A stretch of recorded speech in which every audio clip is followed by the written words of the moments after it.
ఏదో అనుకుంటే ఇంకేదో అయ్యిందే. ఏంది అక్క వీడియోకి సంబంధం లేకుండా పాట పాడుతుందనుకుంటున్నారా? నా ఫేస్ చూసి భయపడకండి. నాకు రీసెంట్‌గా చాలా వామిటింగ్స్ అండ్ స్టమక్ పెయిన్ వల్ల నా ఫేస్ అయితే అలా డల్ అయిపోయింది. సో, మా ఫ్యామిలీ అందరితో కలిసి సడన్‌గా ప్లాన్ చేసుకొని ఒక టెంపుల్‌కైతే విజిట్ అయిపోయాం. ఆ టెంపుల్ మీకు తెలిస్తే కామెంట్‌లో కామెంట్ చేయండి. మీకు హింట్ కావాలి అనుకుంటే ఆ టెంపుల్‌కి రీసెంట్‌గా రేవంత్ రెడ్డి కూడా విజిట్ చేశారు. That two in Nagar Kurnool district. So, దర్శనం అయితే కంప్లీట్ చేసేసుకొని మా ముగ్గురు బాబులు కలిసి అలా మా ఫ్యామిలీలో ఉన్న ముగ్గురు బాబులు అలా గదిలు పట్టుకొని ఫొటోస్‌కి ఫోజిస్తున్నారు. కానీ మా పెద్దోడు మాత్రం సతాయిస్తున్నాడు ఫోటోస్ దిగననేసి.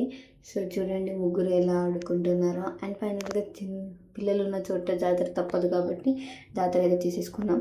నైట్ స్టే చేద్దాం అనుకుంటే వర్షం వచ్చి మాకు హ్యాండ్ ఇచ్చేసింది. అప్పటికప్పుడు 10:00కి మేము ఇంటికి మళ్ళీ రిటర్న్ అయిపోయాం నైట్ టైం. సో, మీరు కూడా ఇలాంటి సిచ్యువేషన్ ఎప్పుడైనా ఫేస్ చేశారా? అండ్ మరిన్ని వీడియోస్ కోసం మన ఛానల్‌ని సబ్స్క్రైబ్ చేసుకోండి. And thanks for watching. Bye guys.